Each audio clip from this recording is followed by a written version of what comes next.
Okay, so freshmen going through the track by track playlist. Well, not playlist, the track by track album, and basically what the real story is of it through because it's basically like my first 2 years of high school. So we start with my type. This was a true story. Basically, beginning of freshman year hit me hard, and I had a very serious crush. It was like probably the most serious crush I'd had in my life because I'd had other crushes in middle school, of course. Like, I feel like a lot of people have crushes in middle school, but this was just a lot different, because this was like, I don't know, it really felt like something could happen. It felt more grown up, it felt more real, where all the other ones in middle school were almost like me forcing the crushes just so I would motivate myself to get to school because I had no motivation to go to school in middle school because I felt like, well, my grades don't matter because college like doesn't even see them. All this stuff was like stuff I'd already learned before. And so I just had like no motivation in middle school. So I kind of used like crushes to like get me to school, but I didn't actually like the guys. But then this was the first guy that I actually really, really liked. And the reason why I liked him was because he was exactly my type. And like, I don't know about you, but I feel like for me, I kind of have had a type in my head of like what I want in a guy. And honestly, it's a very different now than it was when I wrote this song because I was very young when I wrote this song. And so probably what I wanted was a bit more superficial.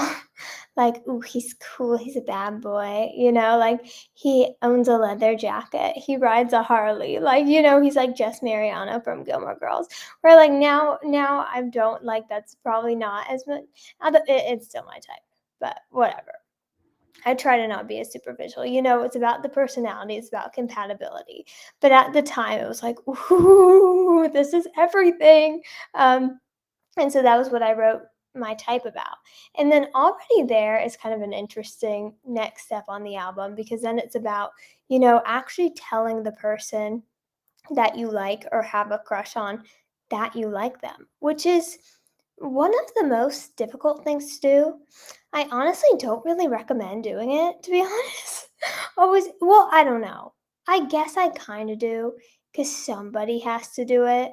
But like, you want to have a decently like good idea that they do like you back or like have some sort of messages. It's a hard thing, You're really putting yourself out there. It's hard. But already there's about taking that step and being like, hey, I'm already there. I really like you. So then that goes to the next stage in the album. And then the next stage in the album we go to is track 3, On and Off, which is then it's basically kind of the idea and of that difference from track 1 and 2, which are the most positive songs on the album, and like the most lovey-dovey one to On and Off, is kind of supposed to show that shift of everything's not what it seems. Because I feel like in life, you think you're going to get something and then you think your life's going to be perfect. Like, once I get that job promotion, my life will be perfect. Once I get a boyfriend, my life will be amazing. Like, once I'm pretty, my life will be amazing, or whatever. But it's just like not true. That's not, it never is true. There's always going to be problems. There's always going to be things you need to overcome, hurdles, etc. And I very much noticed that with, you know, what I was going through. And so then that goes to where we go into on and off of like, yeah, it was a very toxic relationship. And then going to we should break up is the next. It was kind of when you have that light bulb in your head that goes, yeah, we need to break up. And then I wrote it particularly about like a 2-hour conversation that was very intense. That was very much the light bulb to me of, I do not want this person in my life. So we should break up. And so you think, first 4 tracks, that's all it's going to be. I had the light bulb moment. We should break up. But track 5, it's not that simple. It's never that simple. And because it's so difficult when you're in school and or when you have to see somebody all the time at work or whatever because you can't get away from the people. And it's like sometimes it's so annoying because you see a lot of things on Instagram, on even TikTok, and it's like, if a person doesn't serve you, get them out of your life. A person emotionally abuses you, get them out of your life. And it's like, it's so easy for somebody to say, but it's actually so hard in practice. And that was what I wrote Simple about because you can't just always get somebody in your life because sometimes they keep calling you. They guilt trip you into feeling like you have to spend time with you. They're always have an excuse of why they need you or make you feel bad. They know how to ring you back in. They gaslight you and make it all their fault. You have to see them every single day at school. And so you can't escape them. And it's or you have to see them like it could be anybody. If it's somebody in your family, you live with them. You know what I mean? So it's like you can't always escape. And I think people need to realize that because people act like just leave. Sometimes you can't. Like you can try and hopefully one day you will get to the point where you can leave, but it's a process and it's not that simple.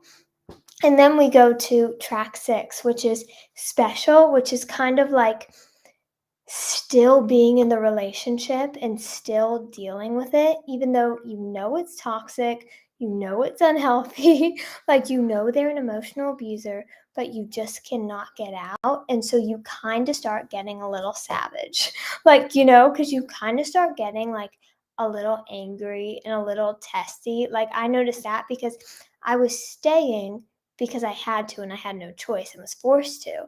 And so basically, like, whenever I was around them, I would just be kind of like, you're so awesome. And I wouldn't be the nicest person because when you're around people like that who don't bring out the best of you, you aren't your best version of yourself, which is a shame. And then basically when I wasn't the best version of myself, because I noticed whenever I was around this person, I would be very triggered. I wouldn't be the type of person I wanted to be because I felt like I had to hide myself. I had to hide who I really was. And so basically, I wouldn't be myself. I would get very angry, upset. They would always do something that would cut me down and make me feel bad about myself. And so then I would always just be feeling so horrible all the time. They would always blame everything on me and make something my fault or like use my trauma and like my personal experiences and they would hold them against me, which was like really, it was just so disgusting on so many levels. And so then I got to track 7, which is when I realized this is not healthy. Like if I even have a chance of being happy in this life, I can't have this person in my life because I will not be happy if they're in my life. And so that was kind of what I wrote track 7 healthy about. And then we go to track 8, do you think that I'm a fool? Which is one of my favorite tracks on the album because it's kind of like it's so funny. Like, I kinda, like, see it differently now because it's, like, it's such a strong, empowering song of, "Do you think that I'm a fool? Because 'Cause I'm not. No, you don't make the rules. Because you can be so cruel." But it's also about, like, they're out of your life, but you're still a little bit dealing with the aftermath, and you're still kind of a little angry, but you're like, "You know what? I'm gonna move on. I'm gonna move on," and you're, like, determined to move on. And then going to track 9, which is Trust a Boy. Basically, Trust a Boy is about how, like, you can think you're moved on from something. It's like, "I am so moved on from this person. I don't care anymore." But then you can really see the aftermath, like, of, like, a little bit of trauma that a toxic relationship can, like, have on you when you start doing new relationships because you can bring that with you, which is what trust a boy because trust a boy is how do I know if I can trust a boy? I don't know if I can trust a boy. And it's kind of because of those past trust issues. And so it's like you expect everybody to be the same, or you're like, well, nobody in my life has loved me. So how are you gonna love me? And like you can really carry that burden and that past with you. And you shouldn't, and you have to work through it so you don't, but it's difficult not to. And then why can't you be mine is kind of going to like a whole nother page and being over that person. Because at this point, I was taking a break from that person. Unfortunately, it kind of like came back, and that's a different story. You'll see that on the next album.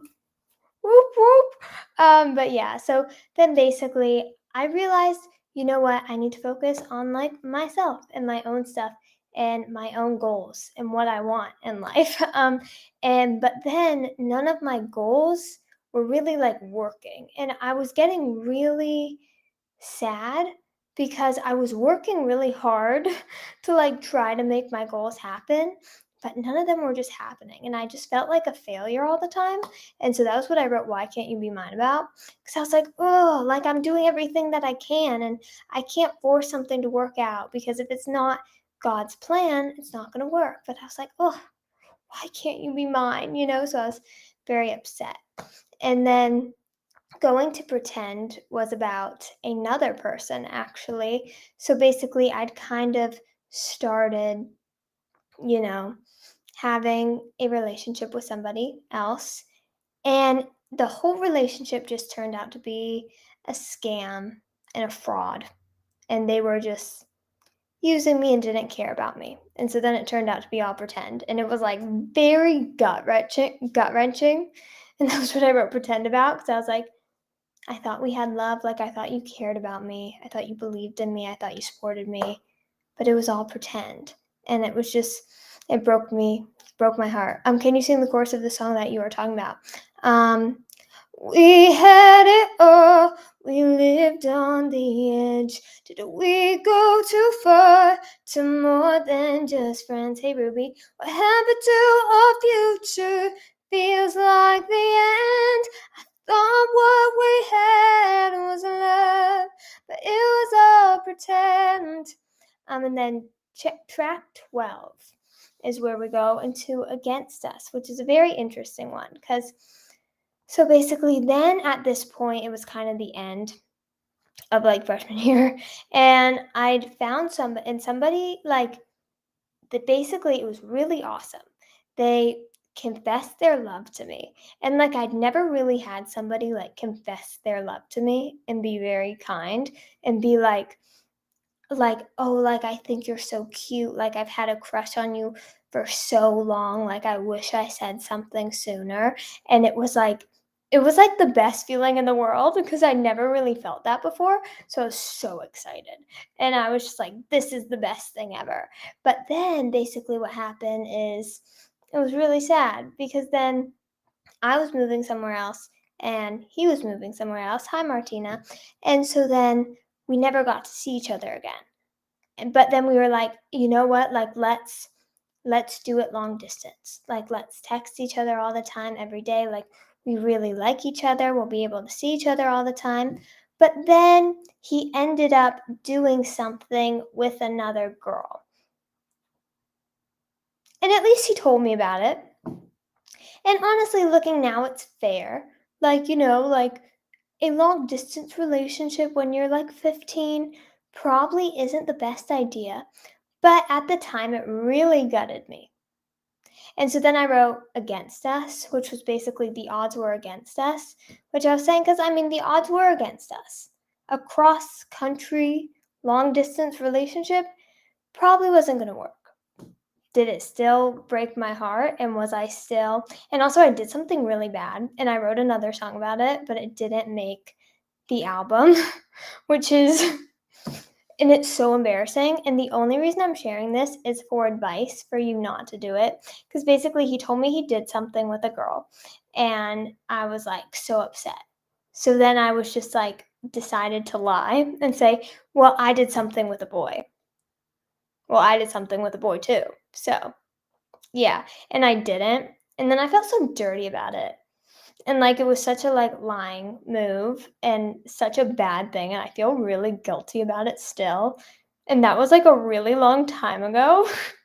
So I really recommend never do that. Never do that. Like don't lie to a guy to make you look cool, or don't try to get back at him and being like, "Well, you cheated on me. Well, I cheated on you too." Like cheating doesn't make you a good person. Sing for us. I'll sing the chorus of that song. I never wanted September to start. I was hoping it would be June all year long. I know the leaves will change, but I don't want our love to end. And then we go to why even try, which this was just basic. I wrote it very specifically about somebody, but really what I wrote it about in general was just haters and people who think they know you really well when they don't. Because basically, I had somebody who, like, really, they just thought they had me all figured out. And they gave me this, like, talk of, like, you don't know what you're doing. Like, you kind of stink. You don't like, and it was like a very mean conversation.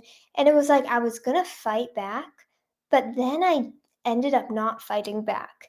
And a lot of people were like, hey, like, people are saying, like, that guy said a bunch of, like, really mean, horrible things to you.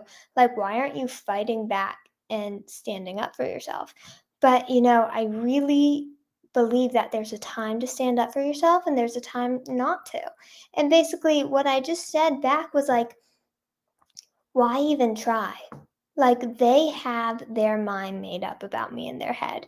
They decided their first impression. No matter what I say, I'm not going to be able to prove them wrong by being like, hey, I'm great. I'm amazing. Like, number one, what you just want to do is you want to show people through actions who you are and what you do and how you're doing, because, like, actions speak a lot louder than words.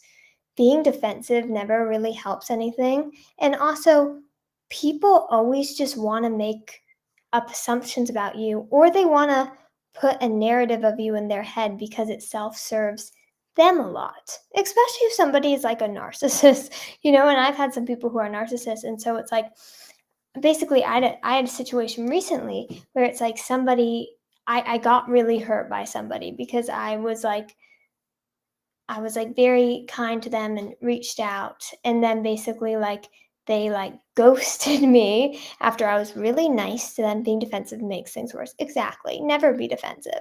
You just have to, like, take the high road, forgive and forget, be like, "You have your opinion, that's fine." Um, and then, like, they kinda ghosted me for a week, and then I found them, like, talking trash about me, and basically, like, I reacted not very well because I was so upset, because I just thought, "How dare you? Like, I was so kind to you, and you're, like, hating on me to somebody else. Like, I literally was on the phone with you for an hour, coddled you, listened to you cried, was open, was vulnerable, had communication, tried to make our relationship work, apologized to you, and reached out an olive branch when really they were the one who kind of deserved, like, who kind of, like, I needed to apologize to them, but, like, they also should have apologized to me. And then I realized basically what the other person was saying to them was, "Hey, like, Caroline apologized to you, but, like, then, like, when she was so nice to you and you kind of, like, belittled her a lot and you didn't really reciprocate the apology when you know you did that thing to her and should have apologized." So then I realized when they were, like, hating on me and ghosting me, it was really because, like, they wanted to look like the good person, and they were just defending themselves of like, well, I never really did anything to Caroline, and Caroline is crazy and she doesn't even know, like, what she's, like, talking about, and she takes everything so sensitively, and I can't say anything right around her. And so I was thinking, like, but, like, I was so nice to you and I was so communicative and I apologized for the past and I was trying to move on. But then I was like, no, she's just gaslighting me. Like, that's her problem. And there's no reason for me to be like, hey, I don't take things that way. Like, how dare you, blah, blah, blah. Because being defensive isn't going to make anything worse. They just have their opinion. And it's like, why even try? I always say sorry when it's not my fault. I know, I do too. It's really annoying. And then we go to I Know Better, which was basically a new guy came, which was great. And then basically it was the My Type Guy 2.0. And I was like, did the same thing. Insanity is when you do the same thing over and over again. And so then I started doing the same thing over and over again where I was like, oh my gosh, like, you're so cool. And like, yeah, like you have like two other girlfriends, but like you're really popular and you're really cool. And so, like, you kind of like me, like, oh my gosh, like, that's so cool. But then before I got in too deep, I finally stopped myself and I said, I know better. And that was what I wrote, I know better about. It was like staying away from the Playboys. It was like, I did the Playboy thing once. I'm not gonna do it again. I'm not gonna do it again. And then when we go to the next songs, it's about basically platonic love, which basically I really believe that platonic love is overlooked in music because platonic love can sometimes be realer than romantic love. And the truth is, some people find their soulmate and get married, and it lasts for 50 years, and it's beautiful and it's amazing. And for those people, congratulations, that is beautiful, that is wonderful. But that's not going to happen to everybody. Not everybody finds their soulmate.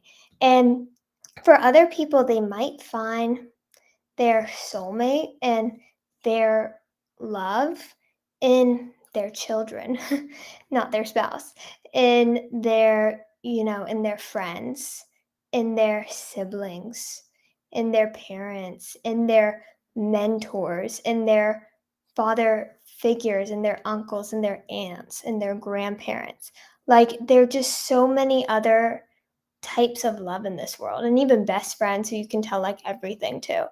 And so that was what favorite person and I'm here for you was inspired by, was just like platonic love, where it's just like, you're my favorite person in the world, number one, and I'm here for you no matter what, because people need to know that you're here for them. Everybody needs support and love. And when somebody's been there for you, like, that's true love. And when somebody loves you unconditionally, I truly believe that's true love. And like, when you've been through a lot, like I've been through a lot and been through some things.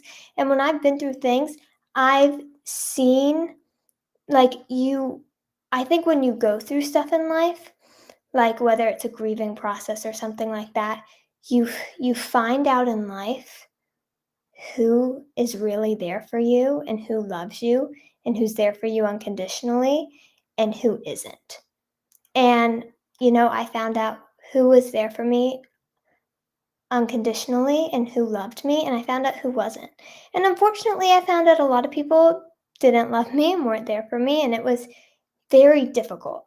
But at the end of writing this album, I didn't want to write any more hate songs. I didn't want to focus on the people who hurt me and absolutely gutted my heart.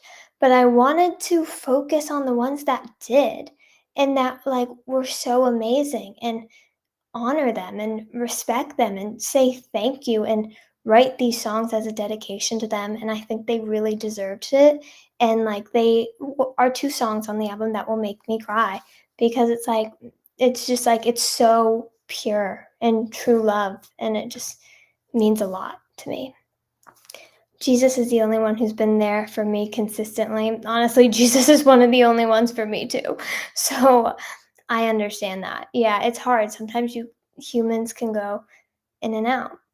And then, but smiling and hope is actually when I go to the my Christian part of the record for me, because basically smiling was about a time that I was dealing with a lot of depression, and my depression was really, really bad. And I just was kind of like losing my doubt and losing my faith in God. And I just kind of lost who I was. Like, I was very pessimistic, very down, and just so upset all the time. And I was acting like everything was fine, but it wasn't, you know? And then I kind of wrote smiling as a prayer to God, which was like, I don't know if I can even do this anymore. You know what I mean? And then I kind of ended up getting some more signs from God. Somebody in my life really helped me and really took me under their wing, and it meant absolutely everything to me. And I really felt that God placed them in my life for sure. And I was so thankful that then I was just like, God is real. God is real. And even some things kept happening where I was like, God is real. And I kind of had this acceptance and I started praying a lot differently, where I was no longer praying for my will or praying for the things that I wanted in life, but I was going to God and being like, honestly, I don't really like this circumstance right now, God. I'm not a huge fan of it, but you know what? I accept your will.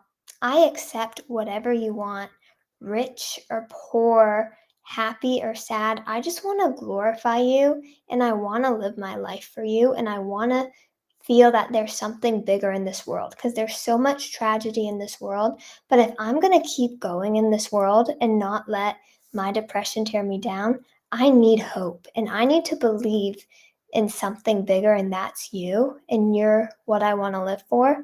And that was what I wrote Hope about. So, yeah, let's sing Hope. I'm gonna for you. Anything you wanna be will succeed. All you gotta do is believe. I'm gonna for you. Push it to the limit till the limit breaks free. All you gotta do is believe. A little blind faith goes a long way. So that is my debut album, Freshman. It's such a special album to me, and I hope you enjoy it too. And I'm really looking forward to the next one. I'm working on my next album, or it might be an EP. I'm not quite sure right now, and I'm really excited about it because it's going to be way more personal than Freshman, which is surprising because Freshman was very personal, but I really feel this one's going to be more personal and a bit more revealing, but also a bit more deeper and mature and older. Because I've gotten more mature. The things I'm dealing with are a bit more mature. Although, like, I mean, my high school was pretty intense. Like for high school, it was pretty intense, but it's got more intense, which isn't that just life, you know? Hooray, life. It just gets more intense. But also something else funny that has happened. Well, basically, like, I don't know if y'all have seen like the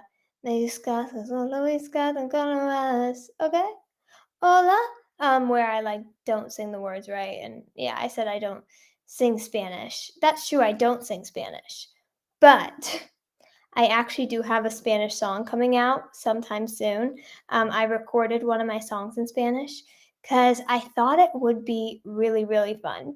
And I really wanted to challenge myself and try to sing in a different language. So I did. It took a really long time. It took like 4 hours to like get the pronunciation right. It was a lot of work. And I was kind of disappointed in myself because here's the thing. I technically am Spanish. Like DNA wise, I'm technically Spanish. I know I don't look Spanish at all. And I didn't really like grow up around it, so I don't really see myself as Spanish. But, I definitely have Spanish blood. I've never gotten a sunburn. And so I was hoping, like, maybe I'll be able to roll my R's. Maybe some of that, like, heritage from, that side of the family will get in me and make me, like, sing really well in Spanish. Didn't happen. I guess when you don't grow up around it, it's hard. But you know what? I tried. So you will be getting that soon. And thank you so much for listening to Catch Up with Caroline. That's the podcast. Oh, hi, Katie. Katie is beautiful. Katie is a beautiful name. I feel like Katie is a very popular girl name, so I'm jealous. JK, I'm over my phase where I want to be popular. I used to want to be popular, and then I realized being popular is like so not worth it. It's not worth it. Like, being popular isn't even fun. And then let's sing Have My Cake and Eat It Too. See a name light up on my phone, but I don't answer. 'Cause the second I do, I know that my heart is in danger. Oh, oh, this anxiety is killing me. Oh, oh, when you're with me, lose part of me. I still roll the dice, take another slice. But when it comes to you and I, sugar crashing. Too many loves between the eyes when I'm laughing. It's only 'cause I'm about to cry. Yeah, I wish I could love myself and love you too. Yeah, I wish I could have my cake and eat it too. Ooh. Ooh, ooh, ooh. So, anyways, I'm gonna go now, but thank you so much for joining.